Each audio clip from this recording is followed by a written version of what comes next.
सबसे पहले समझते हैं कि में सिलेक्शन इतना टफ क्यों। और टेंशन मत लो, इसमें से बहुत सारे बच्चे बिना तैयारी के पेपर देते हैं बस ऐसे ही गो थ्रू करने के लिए। तो क्या अभी से आपको एडवांस्ड सिलेबस को पढ़ना चाहिए? आज जो जनवरी का अटेम्प्ट है वो बहुत ही ज्यादा इम्पोर्टेंट, जो पढ़ा है उसको हमेशा के लिए याद रखना बहुत ही ज्यादा डिफिकल्ट टास्क होता है। अगर IIT नहीं मिली तो फिर क्या?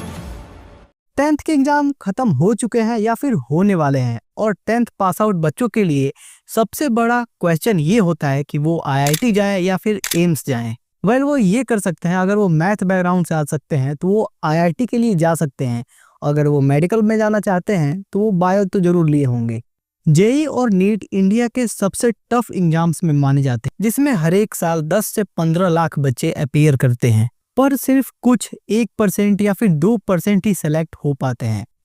आपको टेंशन लेने की कोई जरूरत नहीं है। आज की इस वीडियो में मैं आपको एक क्लियर कट रोड मैप बताने वाला हूं कि आप कैसे, अगर 10th पास हैं तो आप IIT या फिर एम्स की प्रिपरेशन कैसे अभी से स्टार्ट कर सकते हैं, जो कि आपको आपके IIT या फिर एम्स को क्रैक करने में पूरी तरह से मदद करने वाला है। तो अगर आप चैनल पे नए हैं तो इस चैनल को सब्सक्राइब करें और इस वीडियो को अपने दोस्तों के साथ शेयर जरूर करें। अगर आपको एम्स पे एक डिटेल्ड वीडियो चाहिए तो आप कमेंट कर सकते हैं, वो वीडियो जल्द ही अपलोड कर दी जाएगी। सबसे पहले समझते हैं कि में सिलेक्शन इतना टफ क्यों है। हर एक साल 10 से 15 लाख बच्चे इस पेपर को देते हैं और उसमें से सिर्फ 1 से 1.5% बच्चे ही सेलेक्ट हो पाते हैं। मतलब कि सिलेक्शन रेट बहुत ही ज्यादा कम है और कंपटीशन बहुत ज्यादा हाई है। पर टेंशन मत लो, इसमें से बहुत सारे बच्चे बिना तैयारी के पेपर देते हैं बस ऐसे ही गो थ्रू करने के लिए, जिनका सिलेक्शन होना ना के बराबर होता है। और जो बच्चे अच्छे से तैयारी कर पाते हैं उन्हीं का सिलेक्शन हो पाता है इस पेपर में, क्योंकि आप जानते हैं इसका कंपटीशन लेवल कितना हाई है और सीट्स कितनी कम है। अगर आप स्मार्टली पढ़ोगे तो आप इंडिया के टॉप प्रेस्टिजियस कॉलेजेस में जैसे कि IITs और NITs में आसानी से पहुंच सकते हो। अभी आप जस्ट 10th क्लास से निकले हो तो क्या अभी से आपको एडवांस्ड सिलेबस को पढ़ना चाहिए ताकि आप IIT JEE और JEE एडवांस के लिए अभी से तैयारी कर पाओ? बिल्कुल नहीं। पहले आपको JEE मेंस के लिए अपने बेस को स्ट्रॉन्ग करना होगा ताकि आप आसानी से उसके क्वेश्चंस को एनालाइज कर पाए और उसका एक डिटेल्ड एनालाइज्ड वर्जन आंसर दे पाए। क्योंकि IIT JEE में कॉन्सेप्ट बेस्ड क्वेश्चन आते हैं, ना कि रट्टा मारने वाले क्वेश्चंस। आप इन 3 स्टेप्स को फॉलो कर सकते हैं अपने स्टडी प्लान को और अच्छा बनाने के लिए। स्टेप 1 है सबसे पहले NCERT बुक्स को मास्टर करना। फिजिक्स, केमिस्ट्री और मैथमेटिक्स के NCERT बुक्स को मास्टर करो, क्योंकि यही आपके हर एक कॉन्सेप्ट्स का फाउंडेशन स्ट्रॉन्ग बनाएंगे। सेकंड स्टेप है टाइम टेबल बनाओ और उसे कंसिस्टेंटली फॉलो करो, क्योंकि एक अच्छा स्केड्यूल आपको कंसिस्टेंट वे में डिसिप्लिन्ड ऑर्डर में रखेगा आपके स्टडी प्लान्स के अकॉर्डिंगली। स्टेप 3 है कोचिंग वर्सेस सेल्फ स्टडी।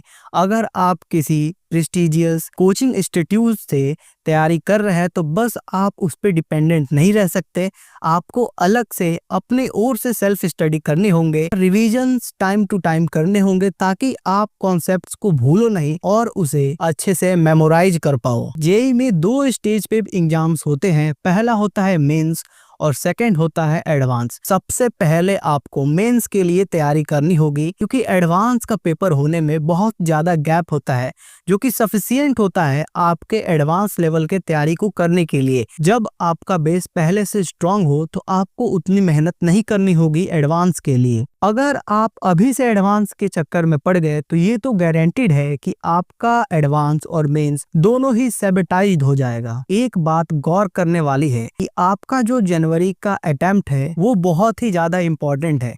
अगर आप जनवरी अटेम्प्ट में बढ़िया से परफॉर्म कर पाते हैं तो आपको अप्रैल वाले बैच में उतनी ज्यादा परफॉर्मेंस लाने की जरूरत नहीं होगी, क्योंकि अप्रैल के वक्त तक कंपटीशन ऐसे ही बढ़ चुका होता है, क्योंकि उस टाइम तक सारे 10th के बच्चे 10th बोर्ड के पेपर्स को देख चुके होते हैं और वो रिवाइज करके पेपर देने जाते हैं। तो आपके लिए गोल्डन चांस है कि आप जनवरी वाले ही अटेम्प्ट में अच्छे से कर पाए और अच्छी परसेंटाइल लेकर आ पाए। अब बात करते हैं अल्टीमेट स्टडी प्लान प्लान की। स्टेप 1 पे है न्यूमेरिकल्स प्रॉब्लम को सॉल्व करना। आपको डेली कम से कम 30 से 50 न्यूमेरिकल्स सॉल्व करने होंगे, वो भी कॉन्सेप्ट वाइज, ताकि आप अपने कॉन्सेप्ट्स को आसानी से रिवाइज कर पाए। जेई एक रट्टा नहीं बल्कि न्यूमेरिकल बेस्ड एग्जाम है। कॉन्सेप्चुअल बेस्ड न्यूमेरिकल मिलेंगे, जिसके लिए आपको डेली 30 से 50 न्यूमेरिकल सॉल्व करने होंगे और प्रीवियस ईयर पीवाईक्यूज भी सॉल्व करने होंगे।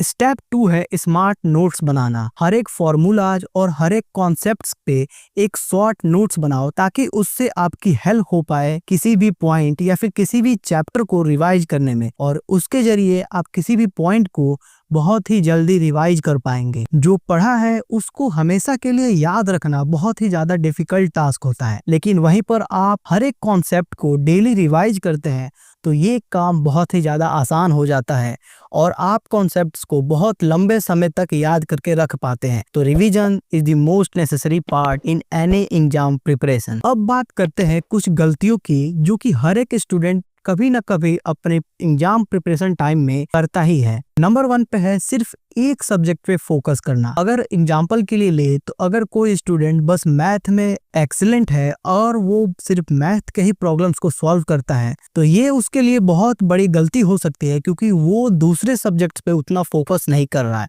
आपको हर एक सब्जेक्ट्स को बैलेंस बनाकर करना होगा किसी भी एग्जाम प्रिपरेशन को। सेकंड स्टेप है रट्टा नहीं मारो, कॉन्सेप्ट्स को एनालाइज करो और उससे सीखो। जेई डायरेक्ट क्वेश्चंस नहीं देता बल्कि कॉन्सेप्ट बेस्ड न्यूमेरिकल प्रॉब्लम्स देता है, जिसको सॉल्व करने के लिए आपको कॉन्सेप्ट समझना बहुत ही ज्यादा जरूरी है, तभी आप उस क्वेश्चंस को आसानी से सॉल्व कर पाएंगे। थर्ड पॉइंट है सोशल मीडिया और डिस्ट्रैक्शन से बचना। अगर आप जेई मेंस या फिर एडवांस की प्रिपरेशन को सीरियसली लेना चाहते हैं तो आपको अपने ऑनलाइन प्रेजेंस या फिर सोशल मीडिया प्रेजेंस को कम करना होगा और उसे मॉनिटर करना होगा, क्योंकि अगर आप अपने टाइम को मॉनिटर करते हैं तब आप जान पाते हैं कि आप कितना समय किस चीज पर लगा पा रहे हैं। अब बात करते हैं बैकअप प्लान की। अगर आईआईटी नहीं मिली तो फिर क्या? अगर आईआईटी नहीं मिली तो आपको एनआईटीज तो मिल ही जाएंगी, और एनआईटीज भी इंडिया के बेस्ट कॉलेजेस में आती हैं। और अगर एनआईटी भी नहीं मिली तब आप प्राइवेट कॉलेजेस इंडिया के या फिर गवर्नमेंट कॉलेजेस के लिए अप्लाई कर सकते हैं, जो कि अच्छी खासी प्लेसमेंट ला सकती हैं अगर आप वहां पर भी मेहनत करें। आपका फोकस होना चाहिए स्किल और नॉलेज को एक्वायर करने पे। डिग्री इंपॉर्टेंट है, लेकिन जो सीखने का एटीट्यूड है वो सबसे ज्यादा मायने रखता है, और वही किसी भी चीज को सीखने के लिए जो आपको कॉन्फिडेंट और उस टॉपिक में इंटरेस्टेड बनाता है। कॉलेज कॉलेज कॉलेज कॉलेज क्या बना रखा है भाई, क्या बना रखा है? ठीक है, नहीं मिलेगा तो मर जाओगे क्या? है इतने वीक हो, इतने वीक हो। कॉलेज कॉलेज कॉलेज, अरे भाई लर्निंग प्रोसेस से प्यार करो ना यार। आप लोग एक ऐसी जनरेशन में हो, ध्यान से सुनना मेरी बात को, जहां पर हो सकता है आपकी डिग्री मायने ना रखे। हम लोग ऐसी जनरेशन में नहीं थे भाई, ठीक है।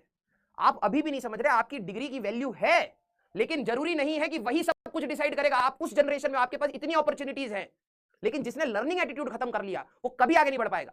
आपको हो सकता है सारी डिग्री साइड रख के कुछ नया सीखना पड़ जाए अपनी कंपनी में। प्लीज अपना एटीट्यूड लर्निंग का बनाइए, पॉजिटिविटी का बनाइए। क्लियर? तो दोस्तों ये थी एक clear cut road map JEE Mains के लिए और एडवांस के लिए। अगर आपको एम्स पे भी एक क्लियर कट रोड मैप चाहिए तो आप नीचे कमेंट कर सकते हैं, और ये आपको वीडियो कैसा लगा आप कमेंट करके जरूर बताएं, और इस चैनल को सब्सक्राइब जरूर करें। All the best for your future. मिलते हैं एक नए नेक्स्ट वीडियो में।